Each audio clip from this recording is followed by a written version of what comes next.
Ronnie said, "Ma, you and Dad want to go up to state and all them places? They take you up there and show you a nice time, but I'm going to Michigan."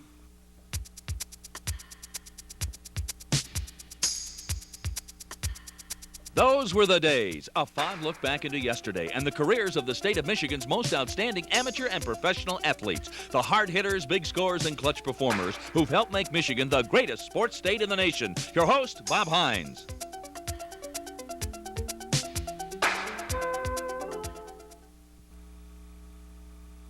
Michigan Stadium, a proud citadel, which even in empty, seated silence seems to echo the strains of the Wolverine fight song.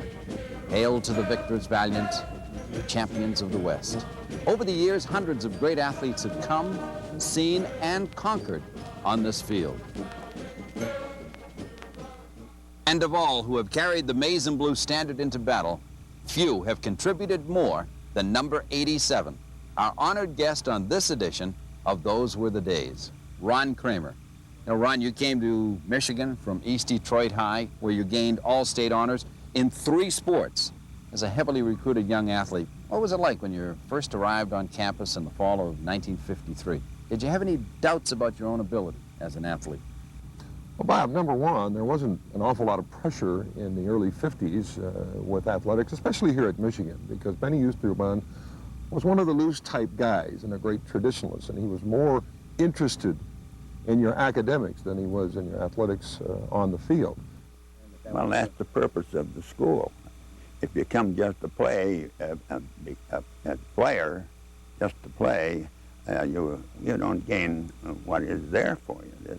This education, that means an awful lot.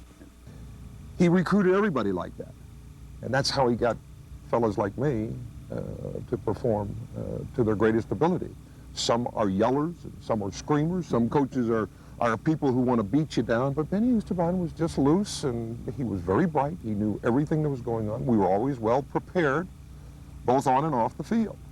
And he recruited more of the intellectual type. Not that I'm totally intellect, but we knew the rules, we knew what was going on, and when you're prepared to do anything in life, I mean, you should never come uptight. If I could pattern my life after somebody, I would love to pattern it after him. He's 80 years old now, and he's still kicking. Michigan routed the Tigers 42-7, and here's one of the big reasons why. Van Pelt throwing, Kramer racking up 6 more. Yeah, you were a consensus All-American 2 years over here at the University of Michigan. What type of pressure did that put on you, Ron? I really don't know. Bob, it was fun. I had fun in athletics. And I have fun in life, and I think that's what life is all about, to enjoy it. And I enjoyed life to its fullest, and I still do. And that's why I can stand here with you and say, boy, if I had it to do all over again, I would do the same thing. Wouldn't change a thing. Jimmy Van Pelt completes one of his many passes to All-American Ron Kramer. He laterals to Tony Branoff, and the Wolverines have a first down. Do you feel your teammates ever resented the amount of attention that went to you through those years, Ron? Gosh, I don't think so. I mean, we were a team, and they knew how I felt about the teamwork. As a matter of fact, I still have teammates that I still enjoy and have great friendships with. Tommy Mintz, who was on Sports Illustrated back in 1956, and Terry Barr, number 41, great athlete here at the University of Michigan. As a matter of fact, Terry and Tom will tell you, they made me anyway. They made me what I am. So it's part of them too. And you know, whatever things that I gained personally was all part of the team. Was part of coaching from Benny Oosterman. Was part of my teammates Terry Barrs and the Tom Mentzes and Jim Maddox and Mike Rotunos and everybody who was involved. The trainers, Jim Hunt, the equipment managers, and everybody. I mean, that's all their accolade, not only mine. You could just tell that he was, right from the first few practices, that he was something special. And you'd see him make moves, you'd see him do things, certain actions that he'd take, and then we'd try and emulate some of the things that he did. So I feel that his ability brought mine up, and I just feel fortunate that I was able to play with a fellow his caliber. It helped me tremendously. Do you feel you owe anything to Michigan even today in this day and age after all these years? I don't think you owe anything to anybody or anything, but you always seem to give back whatever I can give back to the University of Michigan, whether it be of myself, whether it be in recruiting good students or good athletes, or in monetary ways. I certainly do give back. I got a call from Ron. He said, "I'd like to have lunch with you." And I said, "Fine, come on out." I'd never met him personally. Of course, I knew about him, seen him play. And he came out, we went up town to lunch, and he said to me then, he said, "I want you to know," he said, "that I'm Michigan through and through, and that anything that I can do to help you at any time, I'll do. You won't hear from me except when you need me," he said, "but I'm always available," and he has been for 18 years. He has a great love for Michigan, just as I have. If Ron Kramer was 18 years of age again, came charging out of that tunnel, out onto this field, to compete against these youngsters of today, how would you fare? No, I couldn't play with them. I absolutely could not play with the kids unless I grew up in the same fashion they did, lifting weights. I never lifted a weight. Yeah. In my opinion, he'd probably be a great football player. Now, the high school training and the training that he would have received in college is much, much more sophisticated than he had back then. But that would have made him a bigger, stronger, faster, greater player. And the greatness that he had back then, he would have here. I don't think there's any question about that. How would you fit in with Bo Schembechler's coaching style? Oh, I'd love him because he's like Mitch Lombardi. Kramer would be the type of a guy that you'd want on your team because he'd have great leadership qualities. And he'd be a fierce competitor. And you could always count on him. Now, you may have to push Ron a little bit, because he'd have so many things going on that, you might have to push him a little to concentrate on something at one time. But he would come to play for you every week. You can count on that. And that's the kind of guy you want in your program. Against the Army's Black Knights, Terry Barr gave the folks a big thrill. Here he fields a punt. And behind some vicious blocking, watch him, turns the corner. Another block. Kramer dumps another defender, and that's embarrassing, a tackler there. But Michigan has 6 more points, thanks to a fine run by Terry Barr. What is your most memorable experience as a former University of Michigan athlete? Well, Bob, it's hard to recollect anything that specific about athletics. As you know, I was a fortunate guy. I played football, I played basketball, and I ran track. And I did earn 9 letters, so there are memorable times in all phases of my athletic career. But I think the most memorable that I can recall, only because I'm standing right here, is I'm looking into a little place called the Tunnel. This is the Michigan Tunnel.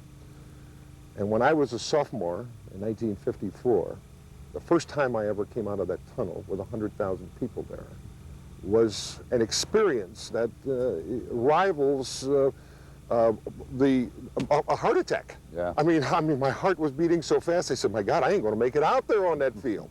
It's incredible when you walk out onto this field and you see 100,000 people, and you're coming out of just that little tunnel right there, which is right even with the ground. And all the cheering and the noise. And you never get over it. I mean, even today, Bob, nobody's here. I came walking out of the tunnel. I still had that same feeling and that same traditional feeling that I had back in 1954.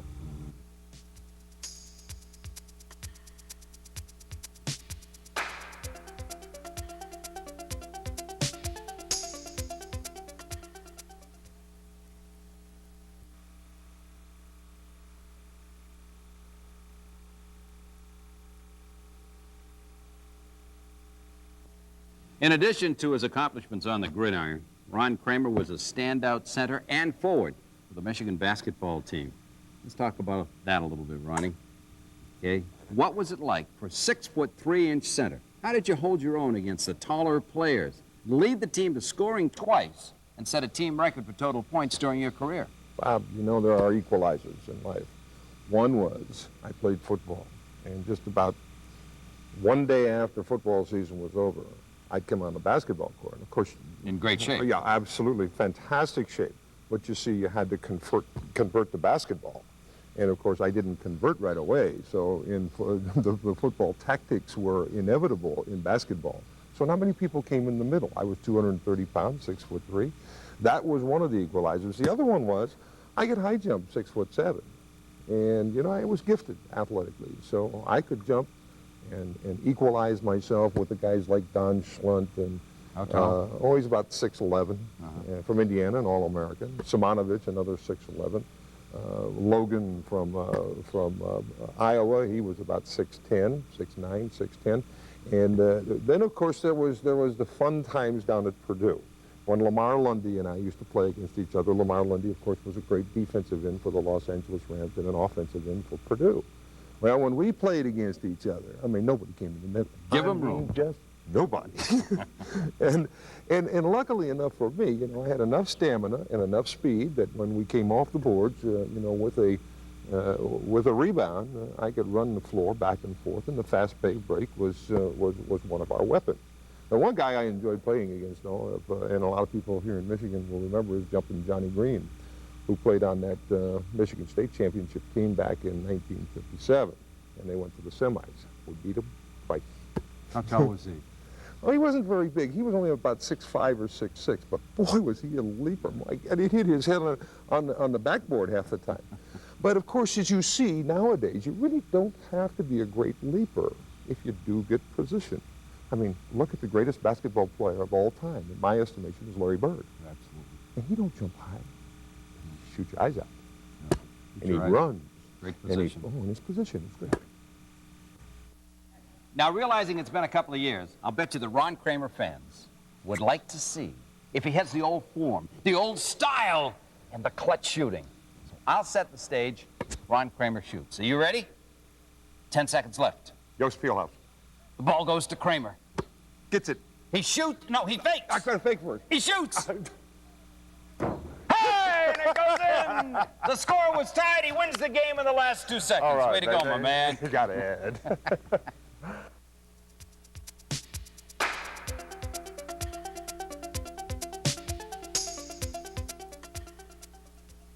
And an exceptionally good high jumper.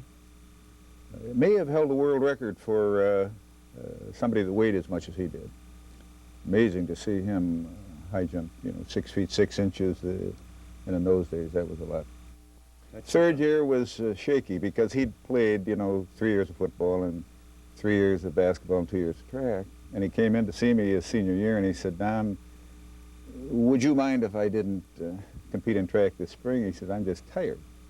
And I understood that, of course. And the pros were after him. And so I said, well, I was going to win the Big Ten championship, Kramer, and if we throw any points away, there's no chance we can catch him. He said, okay, I'll compete.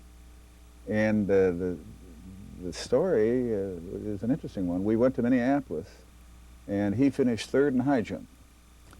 I think he jumped 6'6" or 6'5", and we won the meet by 1 point. Ron, you also had a standout career in track, high jumping, 6'6" and over, shot putting over 50 feet. Where did track compare to football and basketball? Was it something you just did to stay in shape? Well, no, Bob, it was in season. You know, when track season was on, there was something to do. But, you know, surprisingly enough, in 1955, when we lost one of our halfbacks, I went out for spring football. I was playing spring football, and we'd have a scrimmage over there down the field over this way, and I'd come over here and run track. Did you really? Yeah. Of course, there's big changes now. You know, they put a lot of cement all over. Everything is artificial. This used to be a cinder track. Cinder track. And the old Ferry Field house. And the long spikes. Oh, yeah. On the sure. track shoes. And I used to run the hurdles every once in a while. But mostly the shot put, the discus, and the high jump. And track really did a lot for you. It gives you good coordination and good timing. And makes you faster. Ron Kramer, coming here to Michigan is a little like coming home. Yeah.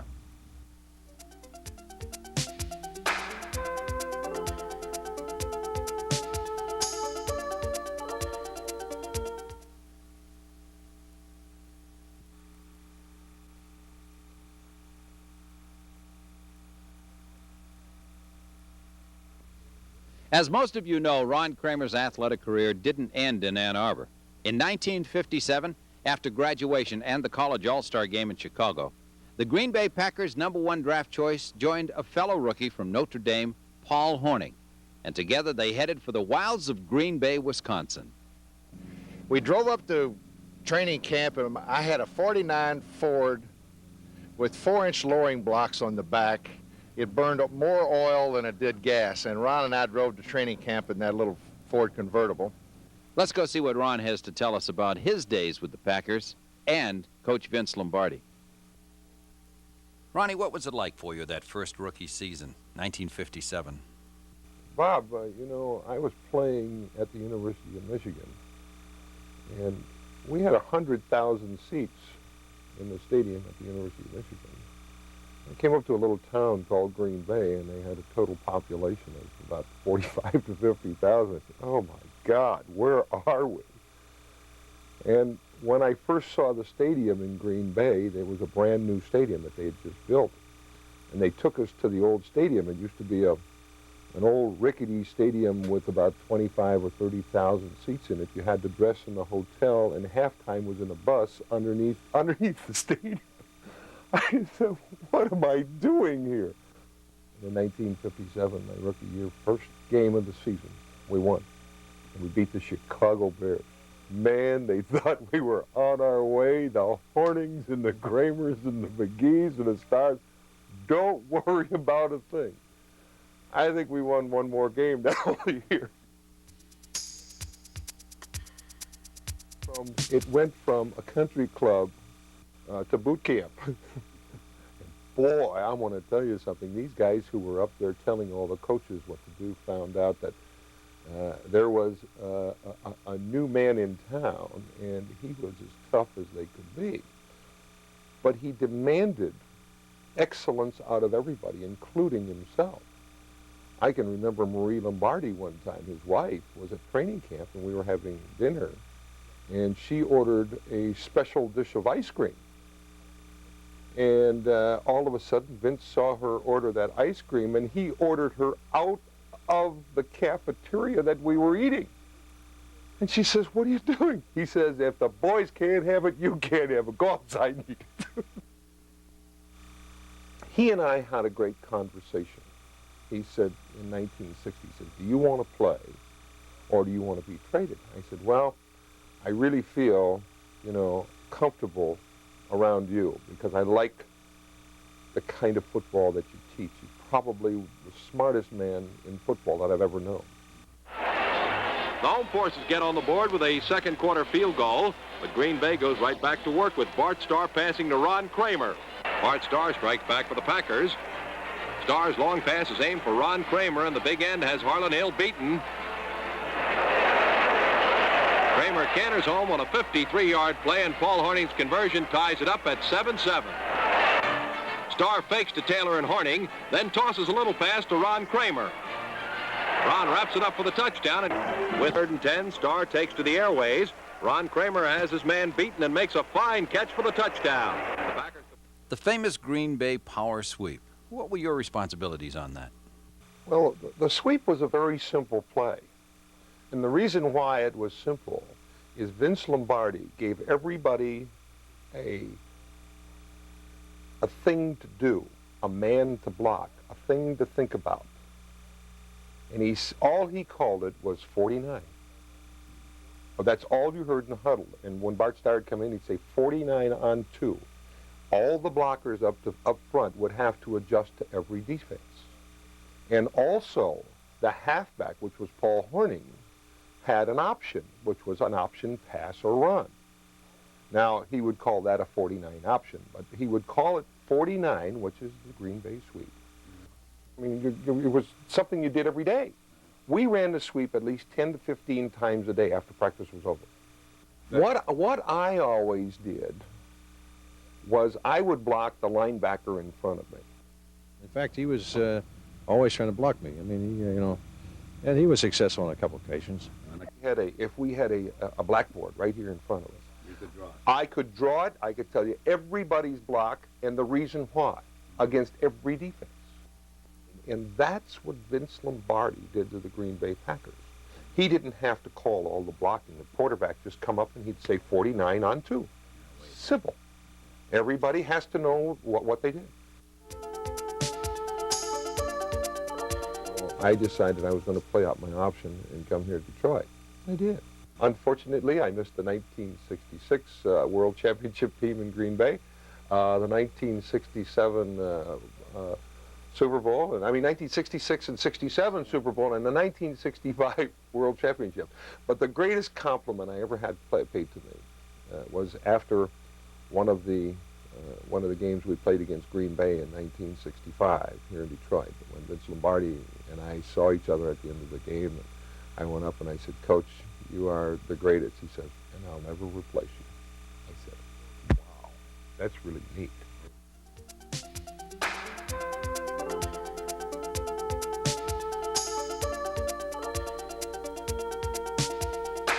My mother and dad were very neat people, very laid back, and they've always supported, anything that I would do, as long as my mother would say, "Be a good boy." No, I've been lucky because he's been good to me, and he was good to his dad, and his dad enjoyed him, and we had a lot of fun. And the one really neatest thing that ever happened to me is when I was named to the National Football Foundation Hall of Fame, which is in New York, and it's every collegiate's dream of being selected to that great hall. And when I was introduced at the University of Michigan, there were still 105,000 people standing there. Of course, I'm not playing anymore. And I was asked by the announcer, what was your request? I said, my one request is that in section 2, row 83, that you have a lady stand up, I call her Mom, that hasn't missed a football game here at home since 1953. I would like her to stand up. And when she stood up, the applause, made me feel good. That gave me the thrill of my lifetime, more than the athletics itself.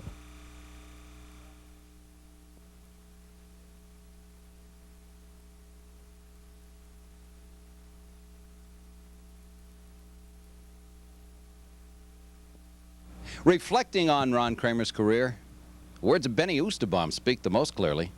Ron Kramer was one of the fiercest competitors I've ever seen.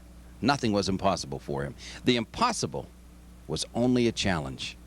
This is Bob Hynes. Thank you for joining us, and we'll see you next week with another legendary performer on Those Were the Days. I think he was the best all-around athlete that I've ever known. There's nothing that Ron Kramer can't do. I don't care if we wanted to jump over this car sitting over here, we all got together, Ron would jump over it some way or another. Yeah, he was pretty good. I think probably the best Michigan.